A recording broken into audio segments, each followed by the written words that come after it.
Jasmine Washington, a 17-year-old Black honors student, sits quietly in first class reading a finance textbook. White passenger Walter Preston loudly questions her presence to flight attendant Travis. Jasmine's phone buzzes with a text, "Dad, the airline board meeting got moved up. We need to discuss succession plans." Before we dive into this incredible story, I'd love to know where you're watching from. Drop your location in the comments below and hit that like and subscribe button if you're ready to see how assumptions can lead to the most unexpected revelations. Now, let's get into this powerful story that might just change how you see the world. Jasmine Washington was not your average teenager. At 17, she had already established herself as something of a prodigy in economics and business, maintaining a perfect 4 gigapascals at her prestigious private school in Atlanta, while simultaneously taking advanced finance courses online through the University of Pennsylvania's Wharton School. Despite being accepted to every Ivy League school, she had recently decided on Harvard, where she planned to double major in economics and computer science before pursuing her MBA. What made Jasmine truly exceptional, however, wasn't just her academic prowess. It was the quiet dignity and humility with which she carried herself despite being born into extraordinary privilege. Her father, Elijah Washington, had built Liberty Atlantic Airways from a small regional carrier with 2 planes into the 5th largest airline in the United States over the course of 20 years. Starting with nothing but a loan from his grandmother and a vision to create an airline known for exceptional customer service, Elijah had defied all odds in an industry where Black ownership was virtually non-existent. "You remember why we do this, right?" Elijah had asked Jasmine that morning as they walked through Hartsfield-Jackson Atlanta International Airport, both dressed in simple, understated clothes rather than the designer labels they could easily afford. To understand the real customer experience, Jasmine had responded with a knowing smile. It was their tradition flying incognito on their own airline, at least once a month, sometimes in economy, sometimes in first class, but always without revealing their identities to the staff. Elijah believed it was the only way to truly understand what their customers experienced. Exactly. The day we stop doing this is the day we lose touch with what Liberty Atlantic really is, Elijah had said, checking his watch. "I've got to run to Terminal B for my flight." "You sure you're okay flying alone today?" Jasmine had rolled her eyes good-naturedly. "Dad, I'm 17, not 7. I've been flying alone since I was 12. I know, Elijah had laughed, giving her a quick hug. "Just remember you've got first class today, but..." "Keep a low profile," Jasmine had finished for him. "I know the drill." Now, as Jasmine settled into her first-class seat on Flight 2207 from Atlanta to Boston, she reflected on the complicated relationship she had with her family's wealth and status. Unlike many of her peers from similar backgrounds, Jasmine had been raised to view privilege as responsibility rather than entitlement. Her father had grown up in one of Atlanta's poorest neighborhoods before earning a scholarship to Morehouse College, and he had never allowed Jasmine or her younger brother to forget their family's humble beginnings or the persistent barriers that continued to face Black Americans, regardless of their economic status.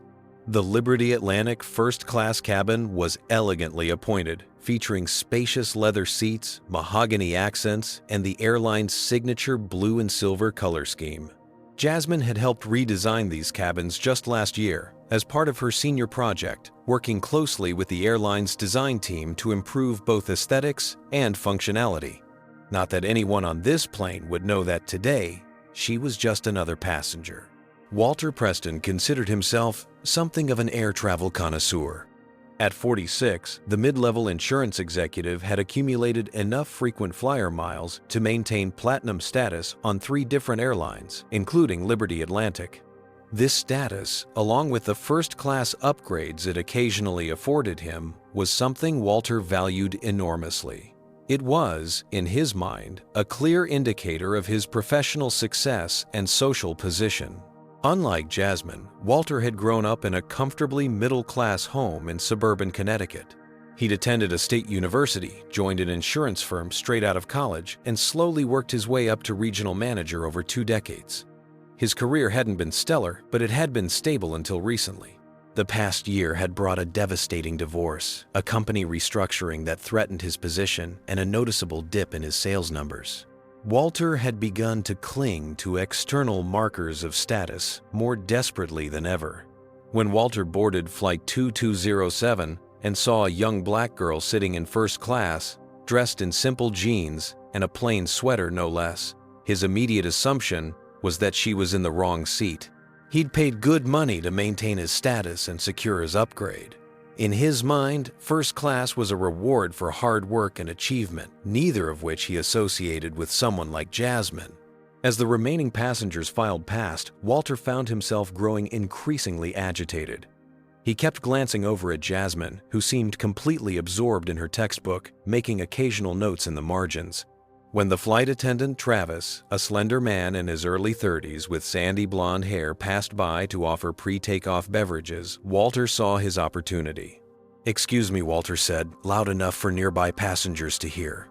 "I think there might be some confusion with the seating."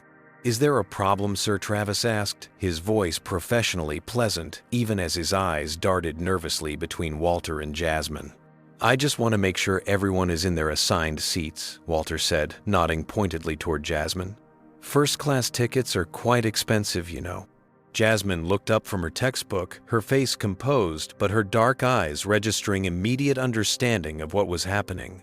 This wasn't the first time someone had questioned her presence in a space they deemed beyond her rightful place, and she doubted it would be the last. "I assure you, sir, all our passengers are properly seated," Travis replied, his customer service smile growing strained. He turned to Jasmine. "May I get you something to drink before takeoff, miss?" "Just water, please," Jasmine said, quietly returning to her book. Walter wasn't satisfied. "I'd like to see her boarding pass," he said, his voice rising slightly. "I think there's been a mistake." Several other first-class passengers were now watching the interaction, with varying expressions. An older white couple exchanged uncomfortable glances, but remained silent. A middle-aged white woman in a business suit seemed to nod slightly in agreement with Walter.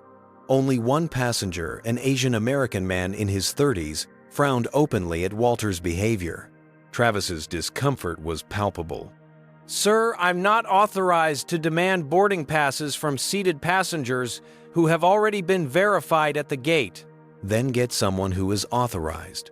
Walter insisted, pulling out his Platinum Frequent Flyer card. "I've been a loyal customer for 15 years, and I want to make sure the integrity of the first-class cabin is maintained." Jasmine closed her book, keeping one finger inside to mark her place. Years of her father's guidance echoed in her mind. Never let them see they've rattled you. Maintain your dignity. You belong in any room you enter. "Is there a specific reason you believe I shouldn't be in this seat?" Jasmine asked calmly, making direct eye contact with Walter. Walter shifted uncomfortably but pressed on. "Look, these tickets cost thousands of dollars. I just find it hard to believe that you could afford." "That I could afford a first-class ticket," Jasmine finished for him, her voice level, despite the anger and hurt building inside her. "Based on what assessment of my financial situation?" The question hung in the air, its implication clear. Walter flushed but doubled down. "I'm just saying there are procedures and standards. I'm following all procedures and standards required of Liberty Atlantic passengers," Jasmine replied. "I presented my ticket at the gate, boarded when called, and took my assigned seat. I'd appreciate it if you'd extend me the same courtesy I've shown other passengers and allow me to enjoy my flight in peace." Travis, clearly relieved by Jasmine's composed response, began to move away, but Walter reached out and caught his arm. "I want to speak to your supervisor," he demanded. "This is unacceptable." Travis nodded stiffly. "I'll get the head flight attendant." As Travis moved toward the front of the cabin, Walter pulled out his phone and aimed it at Jasmine. "What are you doing?" Jasmine asked, her composure finally showing cracks. Documenting this situation, Walter replied, "When this goes on social media, Liberty Atlantic will have to address it." The threat of public exposure sent a chill through Jasmine. Not for herself, she knew she'd done nothing wrong, but for the airline. Her father had worked too hard building this company to have its reputation damaged by a viral video showing alleged mistreatment of a first-class passenger, regardless of who was actually at fault. But she remembered another of her father's lessons: never act from fear. When they try to intimidate you, that's when you stand tallest. "You have my permission to film me," Jasmine said clearly, looking directly into the camera. "I have nothing to hide. I'm a ticketed passenger in my assigned seat." Walter lowered his phone, slightly thrown off by her confidence. The head flight attendant, Diane Johnson, a black woman in her late 40s with a no-nonsense demeanor cultivated over 20 years in the industry, arrived at their row. Unlike Travis, Diane recognized Jasmine immediately. She had been with Liberty Atlantic since its early days and had watched Jasmine grow up. But she also understood the Washington family's practice of traveling incognito and respected their privacy. "What seems to be the problem here?" Diane asked her, tone professional but with an edge of authority that made Walter straighten in his seat. "This man believes I'm seated here improperly," Jasmine explained before Walter could speak. "He's demanded to see my boarding pass and is now filming me with the intention of posting it online." Diane turned to Walter, her expression stern. "Sir, all passengers' seating assignments were verified at the gate. Additionally, filming other passengers without their consent for the purpose of harassment could be considered a violation of our conduct policies." "She just gave her consent," Walter argued, waving toward Jasmine. "Under duress," Diane countered. "I'm going to have to ask you to put your phone away and cease disturbing other passengers, or we may need to involve the captain, which could delay our departure." The mention of potential delay caused murmurs of annoyance from other passengers. Walter, sensing he was losing whatever public support he might have had, lowered his phone, but didn't put it away completely. "This isn't over," he muttered, just loud enough for Jasmine to hear. As the plane taxied down the runway, Jasmine stared out the window, trying to focus on the geometric patterns of the airport rather than the knot of anger and hurt tightening in her chest. Walter's questioning of her presence in first class had scraped against old wounds that had never fully healed. She remembered her first day at Westlake Academy, the prestigious private school her parents had enrolled her in after extensive research into the best college preparatory programs in Atlanta. 11-year-old Jasmine, wearing her new uniform and nervous smile, had been approached by a well-meaning mother during the welcome reception. "You must be so excited about this opportunity," the woman had said, her voice dripping with patronizing encouragement. "The scholarship program here is just wonderful. My husband and I donate to it every year." Jasmine had been too stunned to correct the assumption that she was a charity case rather than a full-paying student whose father could have bought and sold most of the families at the school. Her mother, Grace, overhearing the exchange, had smoothly intervened. "We're very happy with Westlake, though we did consider several other schools," Grace had said, extending her hand. "I'm Grace Washington, and this is my daughter Jasmine." The woman's face had registered confusion, then embarrassment, as recognition dawned. The Washington's recent profile in Black Enterprise magazine had featured a family photo. "Oh, I'm so sorry, I didn't realize." "No need to apologize," Grace had replied, with a smile that didn't reach her eyes. "We're all making assumptions all the time. The important thing is being willing to correct them." Later in the car, Jasmine had broken down in tears. Why did she think I couldn't belong there unless someone gave me charity? Grace had taken Jasmine's hands in hers. "Baby, some people's minds are so small they can only see the world one way. Don't you ever let their limitations become yours." Then there was the incident at Lenox Square Mall just last year. Jasmine and her friends, 2 white, 1 Asian American, and 1 Latina, had been shopping for homecoming dresses. Only Jasmine had noticed the security guard following their group, always keeping her in his sight line. When they'd separated to look at different stores, the guard had followed Jasmine, not her friends. She'd walked into Neiman Marcus and directly to the customer service counter. "I believe one of your security personnel is following me because of my race," she'd stated calmly to the startled manager. "My name is Jasmine Washington. My family has a store account here, and I'd like this documented." The manager had apologized profusely, the security guard had been reprimanded, and the store had sent a formal letter of apology to the Washington home. But the humiliation had lingered. When Jasmine had told her father about the incident, his face had darkened with a pain she rarely saw him express. "I wish I could tell you it gets better when you're older, or more successful, or wealthier," Elijah had said. "But I'd be lying. Just last month, I was mistaken for a valet at a restaurant where I was meeting investors. The week before that, a woman clutched her purse when I got on the elevator in my own office building." He'd taken a deep breath. "What I can tell you is this: handle these moments with dignity, but never acceptance. Never let them make you question your worth or your right to occupy any space in this world. And never, ever internalize the lie that you have to be twice as good to get half as far. You already are twice as good, but be that good for yourself, not for them."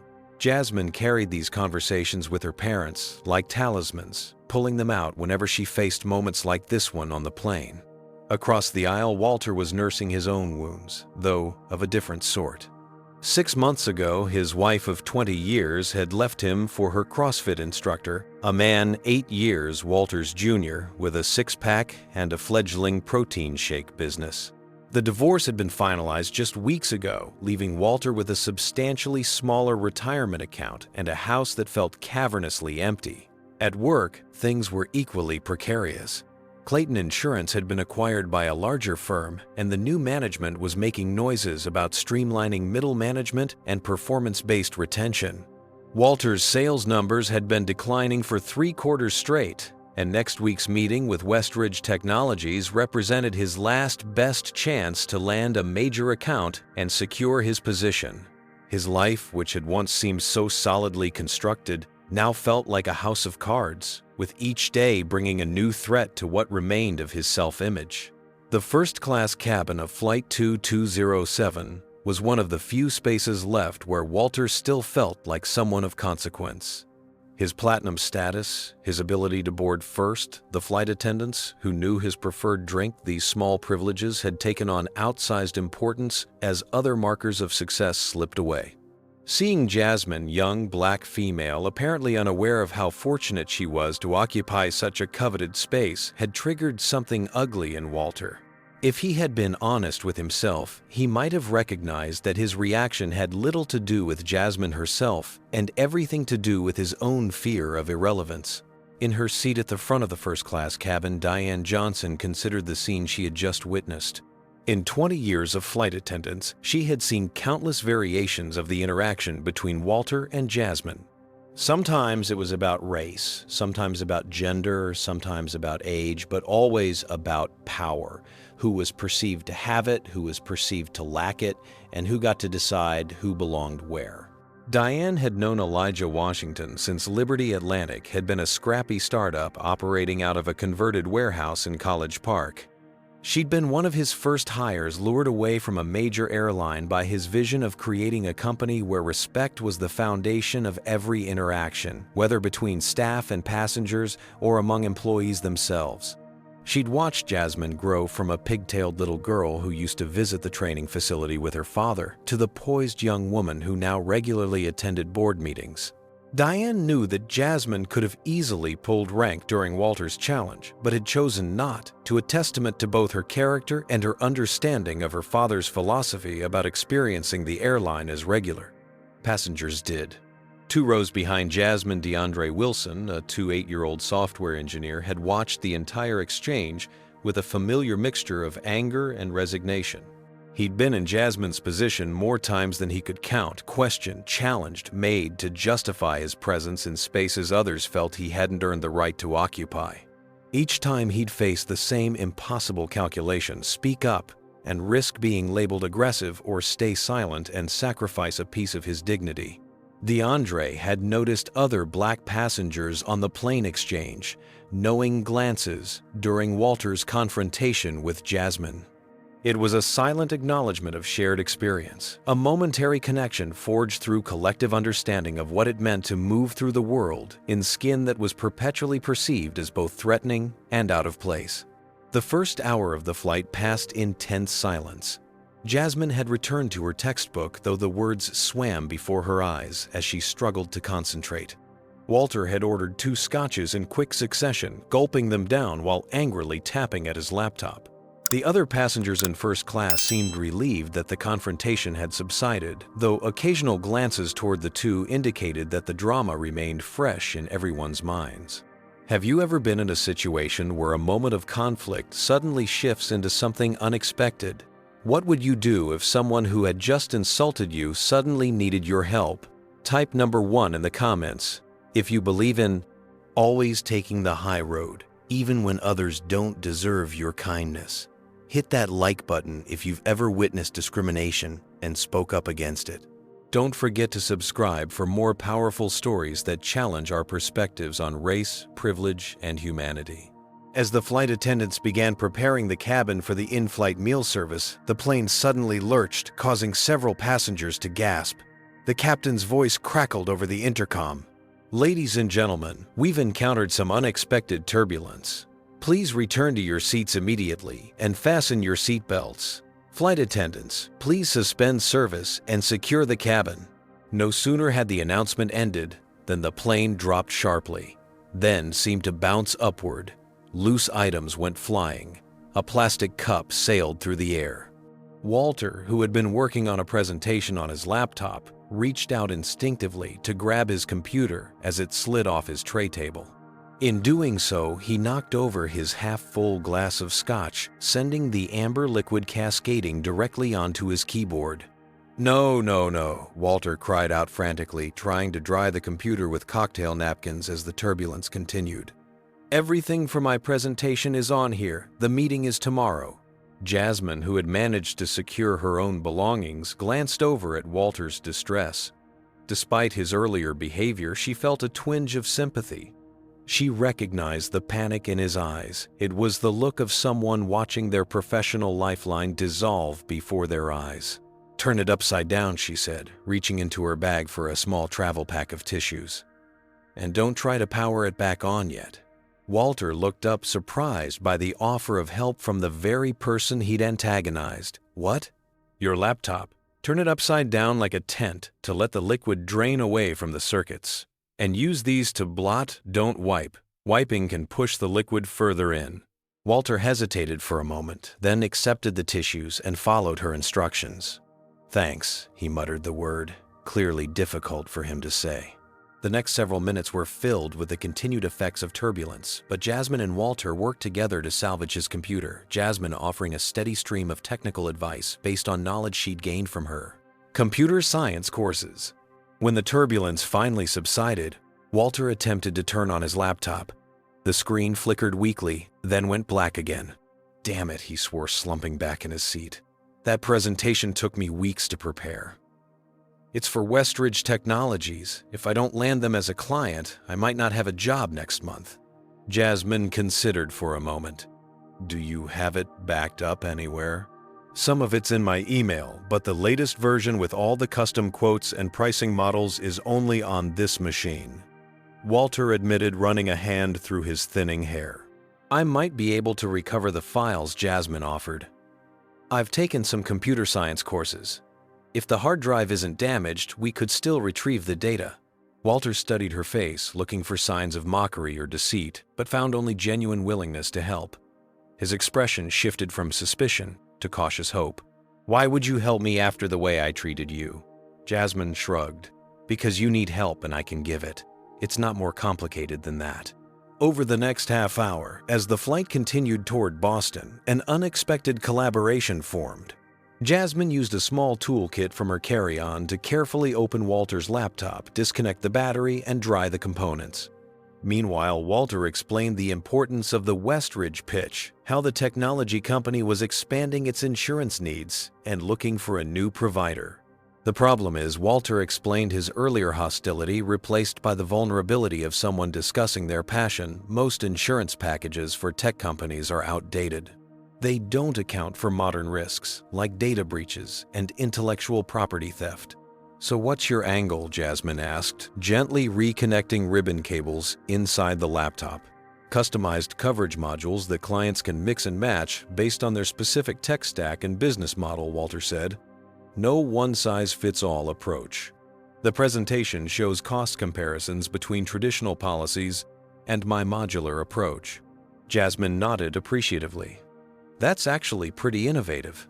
Have you considered adding a sliding scale for startups? Many tech companies struggle with comprehensive coverage in their early stages when they're most vulnerable.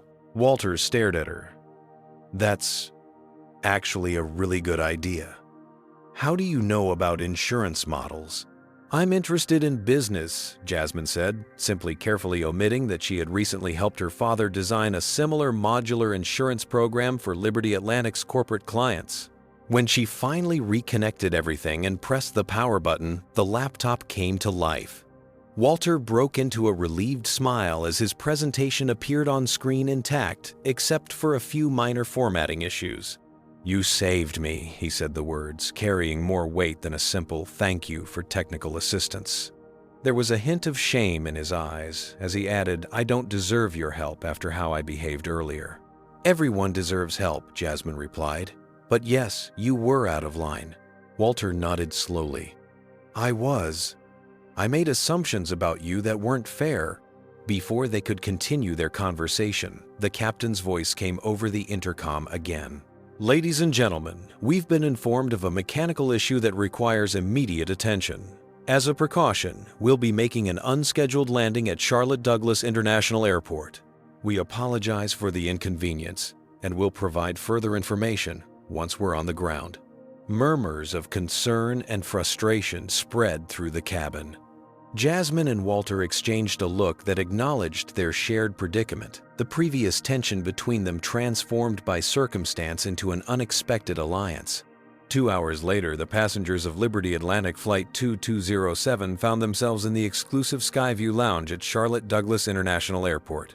The mechanical issue had turned out to be more serious than initially thought, requiring parts that wouldn't arrive until morning. The airline had arranged hotel accommodations for all passengers, but first they were being treated to complimentary refreshments in the lounge while arrangements were finalized. The Skyview Lounge was Liberty Atlantic's premium waiting area, featuring comfortable seating, private work areas, gourmet food options, and floor-to-ceiling windows overlooking the runway. First-class passengers and Platinum members had automatic access, which meant both Jasmine and Walter were escorted there together. Walter, still grateful for Jasmine's help with his laptop, had become almost friendly, though there remained an undercurrent of awkwardness between them. As they found seats near the windows, he gestured toward the bar. Can I get you something least I can do after you saved my presentation? Just sparkling water, thanks, Jasmine replied. I'm not old enough for anything stronger. Walter nodded, a flash of embarrassment crossing his face as he was reminded of just how young she was, making his earlier behavior seem even more inappropriate. He returned a moment later with her sparkling water and a club soda for himself, having decided to switch from scotch. So he said, settling into the chair across from her, You mentioned you're interested in business. Are you in college? Heading to Harvard in the fall, Jasmine answered, taking a sip of her water. Double major in economics and computer science. Walter's eyebrows rose. Impressive. Full scholarship. The question slipped out before he could stop himself. Old assumptions, dying hard. Jasmine fixed him with a level gaze. No. My parents are paying my tuition. I'm sorry, Walter said, quickly realizing his mistake. I'm still making assumptions. Yes, you are, Jasmine agreed, but her tone was more tired than angry. Why is it so hard to believe that my family might have the means to pay for college? Walter hesitated, then decided honesty was the only appropriate response. Because I've spent my whole life with certain ideas about who has money and power in this country and who doesn't.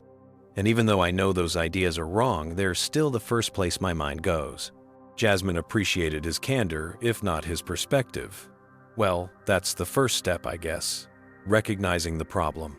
Their conversation was interrupted by a commotion at the lounge entrance. A woman in a Liberty Atlantic executive uniform was scanning the room anxiously. When her eyes landed on Jasmine, visible relief washed over her face. She hurried over, conscious of the attention she was attracting. "Miss Washington," the woman said, slightly breathless. "I'm Carrie Thompson, VP of Operations. We've been trying to reach you." Jasmine straightened in her seat, immediately alert. "What's happened? Is my father okay?" "He's fine," Carrie assured her quickly. "But there's an urgent situation with the board. Your father asked me to find you personally once we realized you were on the diverted flight." Walter watched this exchange with growing confusion. The respectful, almost deferential way the airline executive was addressing Jasmine didn't align with his perception of her as just another passenger, albeit one in first class. "I can bring you to a private conference room," Carrie continued. "Your father is on a secure line waiting to speak with you. The board is split on the Singapore expansion, and they're pressing for a vote today instead of next week." Jasmine nodded briskly, her demeanor shifting subtly into something more authoritative. "That's against protocol. They can't force a vote without the full board present." "That's what your father said." But Richardson and Lowell are claiming that since the prospectus was distributed last month, they can proceed with a simple majority. They need a 2/3 majority for capital expenditures exceeding $500 million per the bylaws. Jasmine countered, standing and gathering her belongings. "My father should challenge the procedural validity." Walter's mouth had fallen slightly open as he listened to this teenager confidently discussing corporate governance and what sounded like a major business expansion. Who exactly was this girl? Jasmine turned to him. "Excuse me, Walter. It seems I have a family matter to attend to." "Of course," he replied automatically, still processing what he was hearing. As Carrie led Jasmine away, Walter distinctly heard her say, "The preliminary reports from the Singapore team look promising, but I'm concerned about the regulatory hurdles your father's company might face in the Southeast Asian market." Your father's company? Walter sat frozen in his seat, his mind racing to connect the dots. Washington, Liberty Atlantic. Could it be? He pulled out his phone and quickly searched Liberty Atlantic Airlines founder. The search results confirmed his suspicion. There on his screen was a Forbes article featuring Elijah Washington, founder and CEO of Liberty Atlantic Airways. And standing beside him in the photo was a younger version of the very girl Walter had challenged and belittled. Jasmine Washington, described in the caption as the founder's daughter and rumored future heir to the Liberty Atlantic empire. Walter felt the blood drain from his face as the full implications of his behavior hit him. He had publicly questioned and filmed the daughter of the airline's founder and CEO while flying on that very airline. The same airline where he held his precious platinum status. The same airline that constituted the majority of his business travel. But instead of helping him when his laptop was damaged, or having him removed from the flight after his confrontation, Jasmine had shown him nothing but dignity and even kindness. The contrast between her behavior and his own made him feel physically ill. After sitting in stunned silence for several minutes, Walter's curiosity got the better of him. He rose from his seat and casually made his way toward the hallway where Jasmine and the executive had disappeared. At the end of the corridor, a door to a conference room stood slightly ajar. Walter positioned himself just out of sight, but within earshot. "The board needs to understand that expansion without proper infrastructure is risky," came Jasmine's clear voice. "Dad, you've always said Liberty Atlantic's strength is in its customer experience, not just its routes. Singapore will require at least 6 months of cultural training for staff before we even consider launching flights." "I agree completely," replied a deep male voice that Walter assumed belonged to Elijah Washington.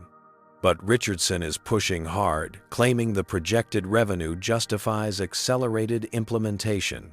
"Show them the Denali Airlines case study," Jasmine suggested. "They expanded to Tokyo without proper preparation and lost millions in the first year due to cultural missteps and poor service ratings." Walter listened in growing amazement. The teenager he had assumed was out of place in first class was speaking with the confidence and insight of a seasoned business executive. Her analysis was sharp, her recommendations sound. As he turned to walk away, not wanting to be caught eavesdropping, Walter came face to face with another Liberty Atlantic executive who had approached silently from behind. "Can I help you, sir?" the man asked, his tone polite but eyes suspicious. "I was just..." "Looking for the restroom," Walter stammered. "It's in the opposite direction," the executive replied coolly. "This area is currently reserved for a private meeting." Red-faced Walter retreated to the main lounge, his mind reeling from the revelations of the past few minutes. He was still sitting there, staring blankly at his previously rescued laptop, when Jasmine emerged from the conference room 30 minutes later. Jasmine exited the conference room with Carrie Thompson and 2 other executives, their conversation continuing in hushed, serious tones. Walter watched as they shook hands at the end of the hallway before the executives headed back toward the airport offices. Jasmine, looking both mentally exhausted and somehow more mature than she had just an hour ago, started back toward the main lounge area. Walter knew he had a choice to make.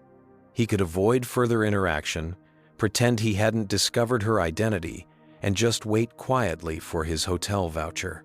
Or he could acknowledge what he now knew and face the consequences of his earlier behavior. Before he could decide, Jasmine spotted him and after a moment's hesitation walked directly to where he was sitting.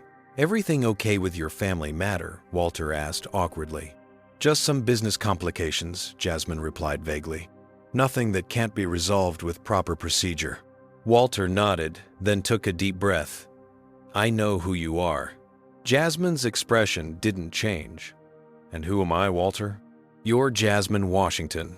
Your father is Elijah Washington, the founder and CEO of Liberty Atlantic Airways." He gestured around them. "Of this airline." "Yes," she confirmed, simply. "Why didn't you say anything when I was questioning you on the plane? You could have shut me down immediately." Jasmine considered her response carefully. "Would you have believed me, or would you have assumed I was lying to avoid being removed from first class?" The question hit Walter like a physical blow because he knew the answer. He wouldn't have believed her. He would have assumed she was making up a story to justify her presence in what he had deemed an exclusive space. "My father and I fly incognito regularly," Jasmine continued. "It helps us understand the real customer experience. If I had revealed my identity, I wouldn't have experienced what so many other Black passengers experience every day, having their presence questioned, their legitimacy challenged, their right to occupy certain spaces denied." Walter felt shame wash over him. "I was completely out of line. I made assumptions based on what Jasmine pressed when he trailed off. My age, my clothes, or was it something else?" Walter's discomfort was palpable, but Jasmine didn't relent. She had been patient, had helped him despite his behavior, but now she needed him to confront the ugly truth behind his actions. "It was because I'm Black," she stated flatly. "You saw a young Black woman in first class and immediately assumed I didn't belong there, that I couldn't possibly have earned or afforded that seat legitimately." Walter wanted to deny it, to claim there had been some other reason for his suspicion, but he knew she was right. "Yes," he admitted, finally, the word barely audible. "Do you know what that feels like?" Jasmine continued her composure, finally cracking to reveal the hurt beneath. "To walk through the world constantly having to justify your existence in spaces others enter without question. To have strangers look at you and immediately make judgments about your worth, your capabilities, your very right to be where you are."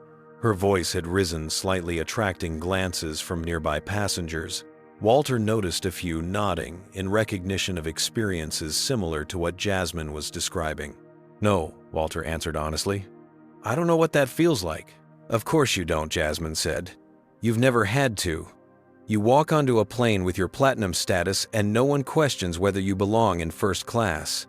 You enter a high-end store and sales associates fall over themselves to help you.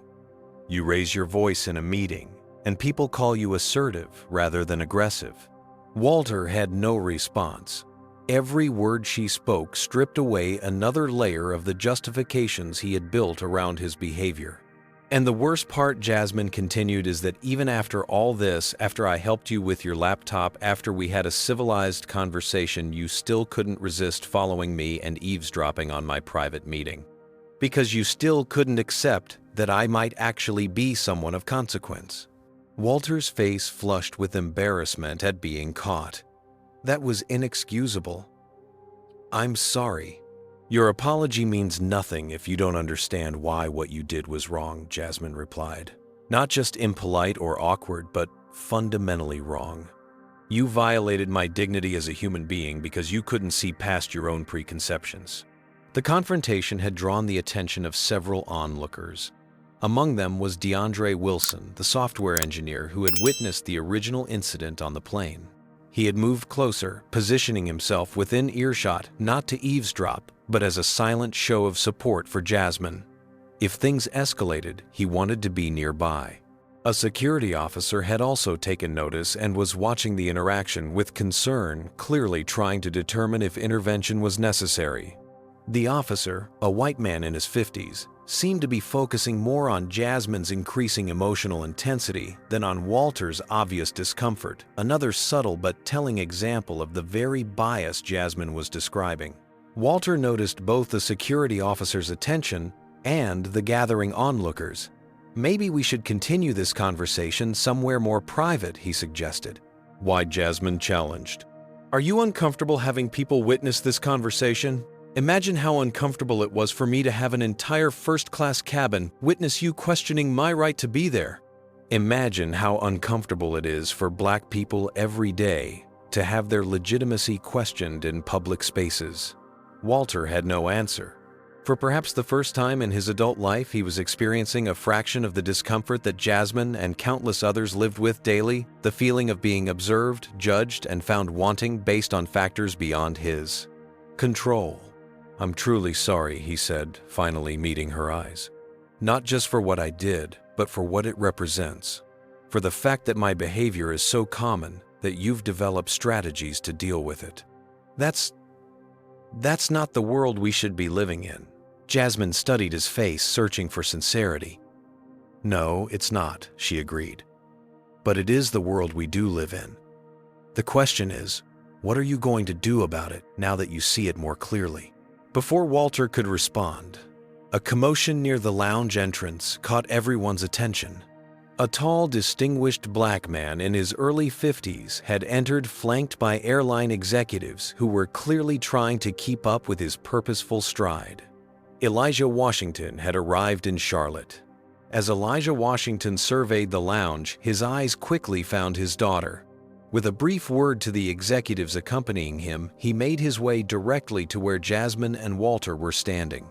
Despite being dressed in simple business casual attire rather than a formal suit, Elijah carried himself with an unmistakable air of authority that caused conversations to hush as he passed. Walter, recognizing the airline CEO from his online search, felt his heart rate accelerate. The confrontation with Jasmine was one thing. Facing her powerful father was something else entirely. Jasmine, Elijah said, warmly embracing his daughter. Are you all right? Carrie told me about the flight diversion. I'm fine, Dad, Jasmine assured him. Just some mechanical issues with the plane. Nothing serious. Elijah nodded, then turned his attention to Walter, his expression cooling noticeably. And you must be Mr. Preston. Walter swallowed hard. You know who I am. I make it a point to know when someone harasses my daughter on one of my aircraft, Elijah replied evenly. Particularly when they record the interaction and threaten to post it online. Walter's blood ran cold as he realized the full extent of his predicament. Not only had he confronted the CEO's daughter, but the incident had already been reported up the chain of command. Mr. Washington, I want to apologize, Walter began, but Elijah held up a hand to stop him. Before we continue this conversation, you should know something, Elijah said. Your video didn't just stay on your phone.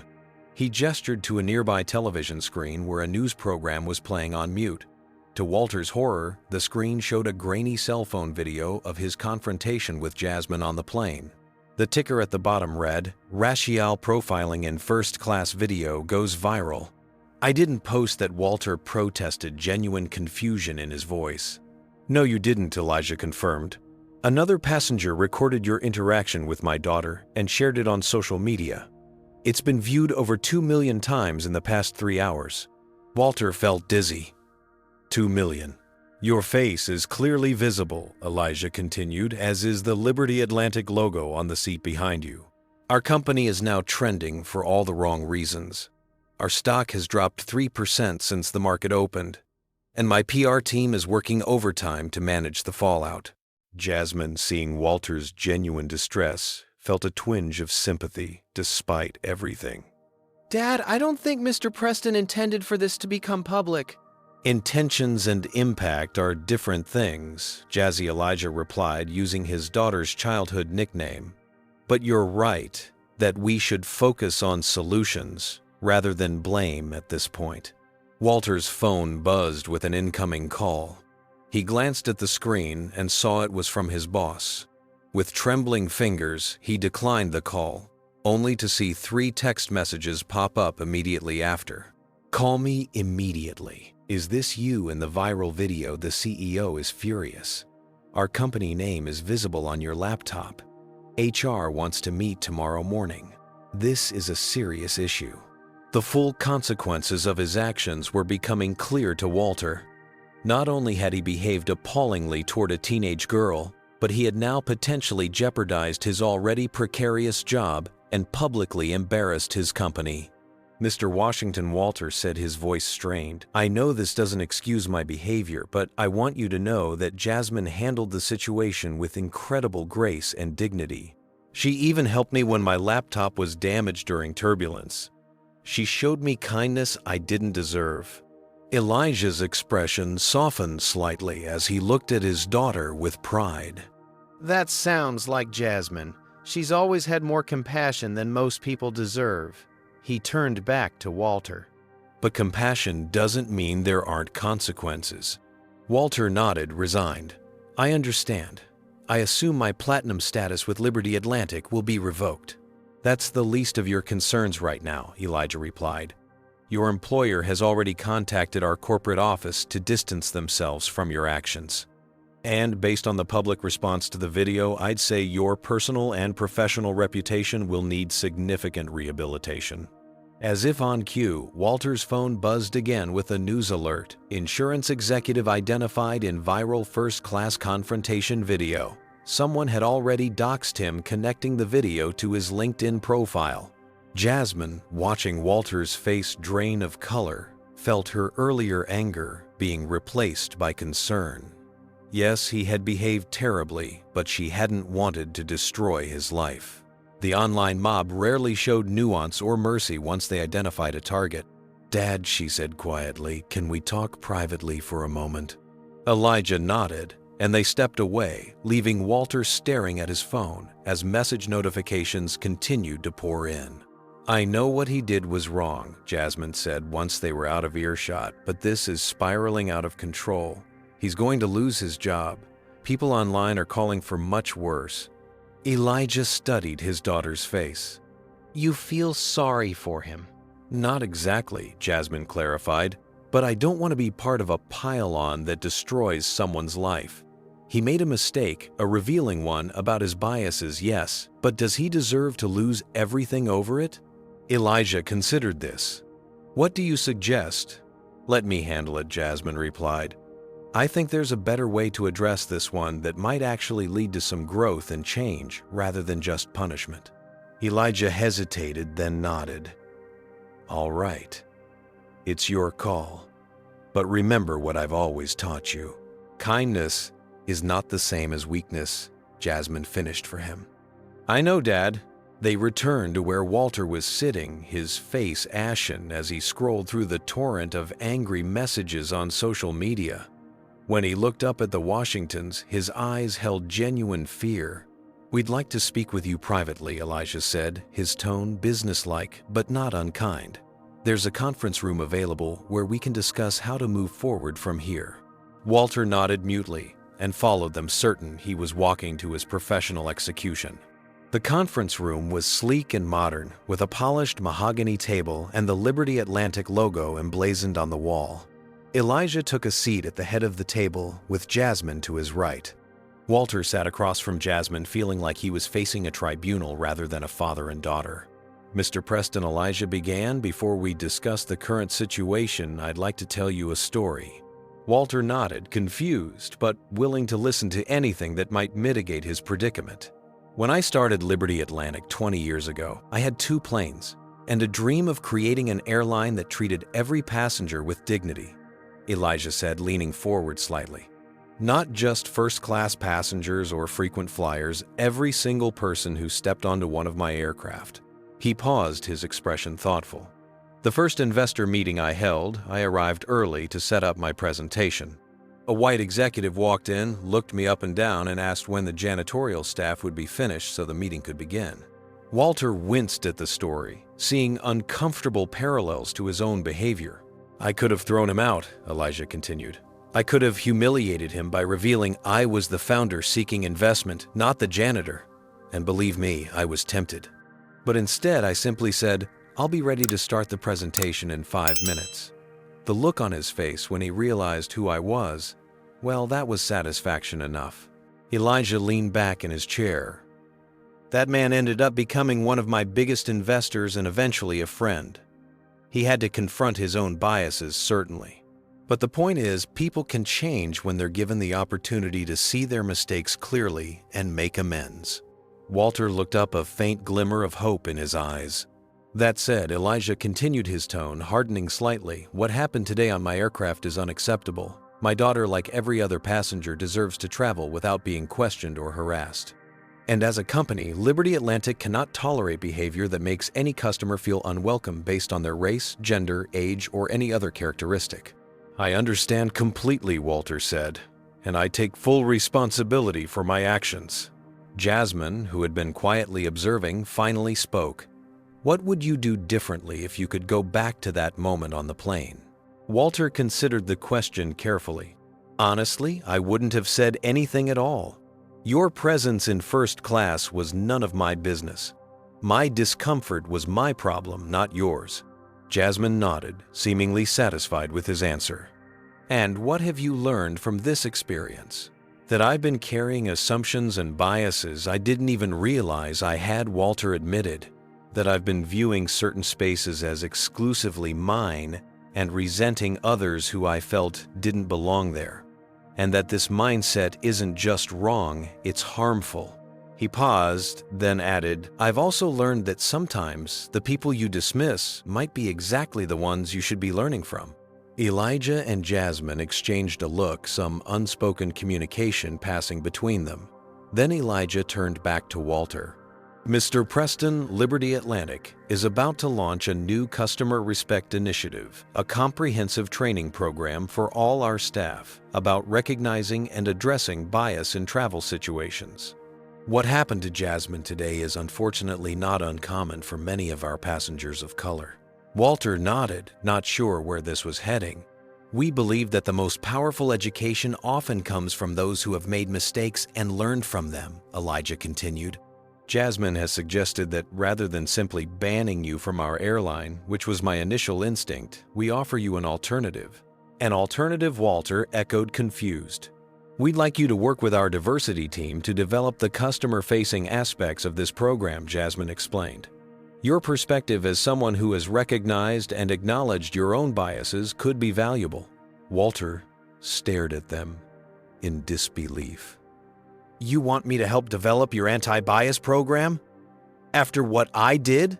Precisely because of what you did, Elijah clarified, and because of how you've responded to being confronted with it. True change doesn't come from punishing people into silence. It comes from transforming perspectives through honest conversation and education. Of course, this would require you to speak openly about your experience today, Jasmine added, including acknowledging your mistakes publicly. Walter thought about the alternative, losing his job, becoming a social media pariah, possibly never working in his industry again. But more than that, he thought about the genuine shame he felt for his behavior and his desire to make genuine amends. I would be honored to help, he said finally, though I'm not sure I'm qualified. None of us are fully qualified to tackle systemic bias, Elijah said with a slight smile. We're all learning. The important thing is being willing to do the work.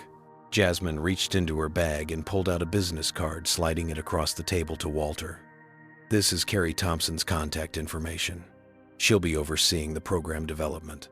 And this, she wrote something on a napkin, is my email. I'd like to stay involved in the project as well." Walter accepted both, with a nod of gratitude, still struggling to process the unexpected turn of events. "Thank you, both of you. This is more generosity than I deserve." "Perhaps," Elijah acknowledged.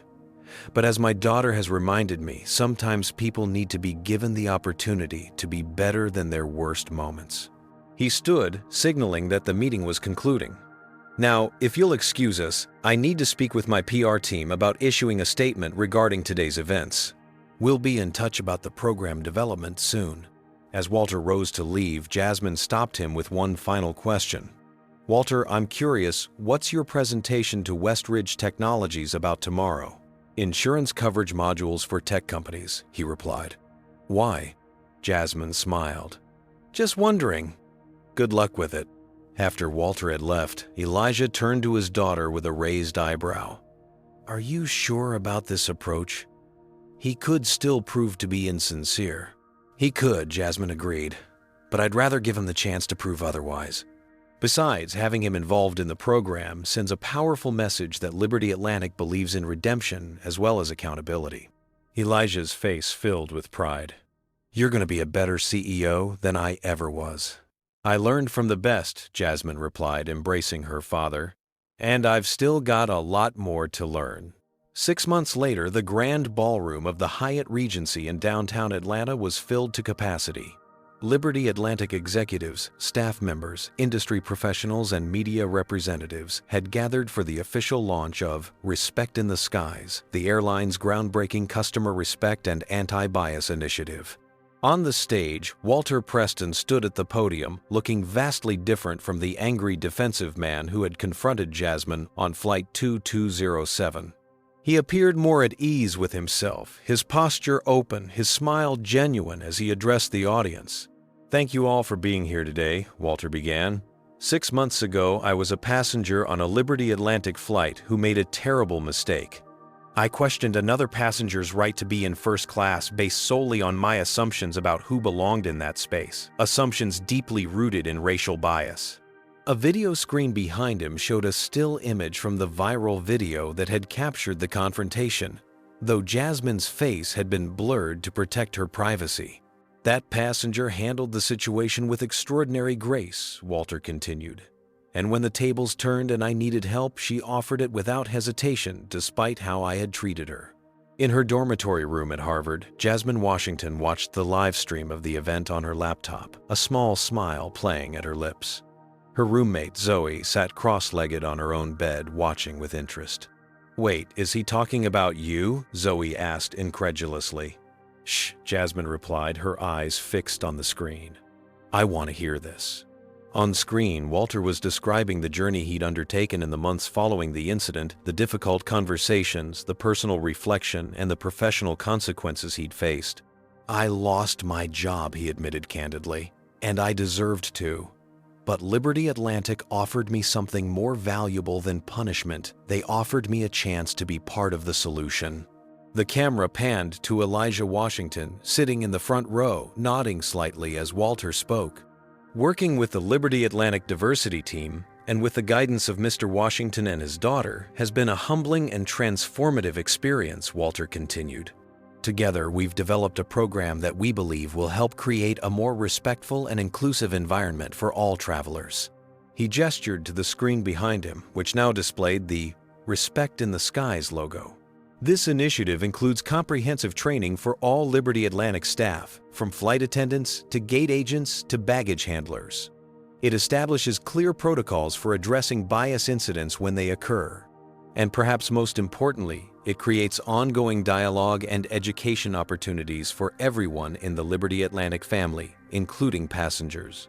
Walter went on to outline the specifics of the program, including a new reporting system for bias incidents, training modules developed with input from civil rights organizations, and a commitment to measuring and publishing diversity metrics across all levels of the company.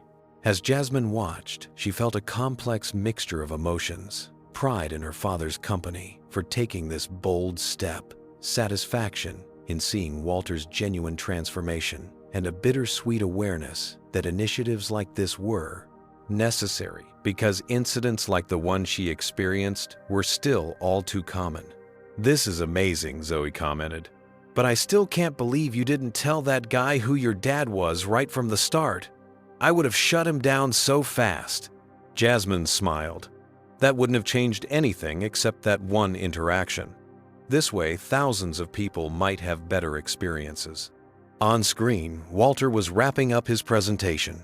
I want to close with a personal note of gratitude to Jasmine Washington, who taught me that true leadership isn't about asserting dominance or protecting privilege. It's about having the courage to acknowledge mistakes and the wisdom to learn from them.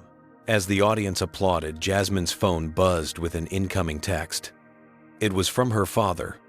"Proud of what we've accomplished with this program, but even prouder of you." Before she could respond, a second text arrived, this one from Walter. "Hope I did your vision justice today. Thank you again for giving me this opportunity instead of just giving me what I deserved." Jasmine typed a quick reply. "You did great. This is just the beginning." Setting her phone aside, she turned her attention to a notification that had just appeared in her email.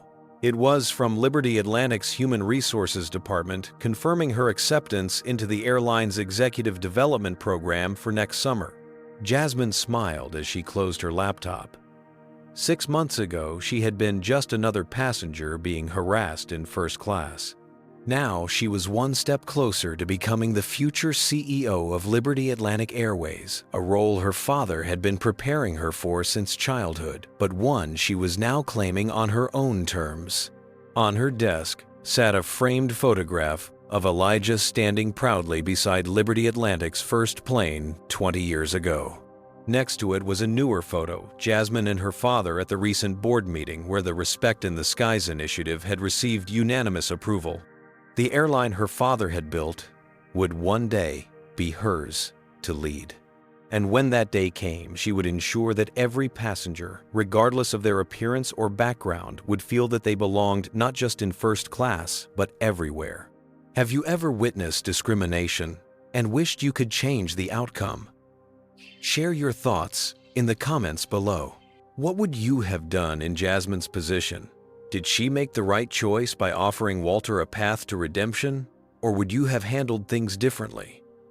Don't forget to like this video if you found Jasmine's story inspiring. Subscribe for more powerful stories about overcoming prejudice, and share this with someone who might need a reminder that sometimes the most powerful response to ignorance is education rather than punishment. Thank you for watching, and remember, true change begins with the courage to confront our own biases and the wisdom to learn from our mistakes. This story powerfully illustrates how prejudice often lurks beneath the surface of everyday interactions. Walter's assumptions about who belongs in first class reveal deeply ingrained biases that many hold unconsciously. What makes this narrative compelling is the transformation that follows confrontation, showing that growth is possible when we're willing to acknowledge our mistakes. Jasmine demonstrates exceptional leadership by choosing education over punishment. Rather than seeking revenge, she creates an opportunity for systemic change, understanding that true progress requires not just calling out bias, but creating pathways for reform. Her approach transforms a single incident into a catalyst for organizational transformation. The story also highlights the resilience required of those facing discrimination. Jasmine's composure in the face of public humiliation stems from years of similar experiences and parental guidance on maintaining dignity without accepting mistreatment. Perhaps most importantly, we see the complexity of accountability. Walter faces consequences for his actions, public embarrassment, professional repercussions, but is also offered redemption through genuine growth and contribution. This nuanced approach recognizes that lasting change comes not from cancellation, but from conversation and commitment to doing better. In the end, we're reminded that challenging bias requires both courage from those experiencing discrimination and willingness to learn from those perpetuating it. Have you ever witnessed someone being discriminated against and found yourself wondering what to do? Or perhaps you've been on the receiving end of prejudice and had to make that difficult choice between confrontation and restraint. Share your experiences in the comments below. What would you have done in Jasmine's position when faced with Walter's behavior? Did Jasmine make the right decision by offering Walter a path to redemption rather than simply punishing him? Type redemption if you believe in second chances, or accountability if you think there should have been stronger consequences. If this story resonated with you, please hit that like button to help others find it too. Don't forget to subscribe for more powerful narratives that explore social justice, personal growth, and human dignity. And if you know someone who might benefit from this message of transformation and leadership, please share this video with them. Thank you for taking time to engage with difficult but necessary conversations. Remember, every interaction is an opportunity to either reinforce or challenge the biases that divide us. The choice is always ours.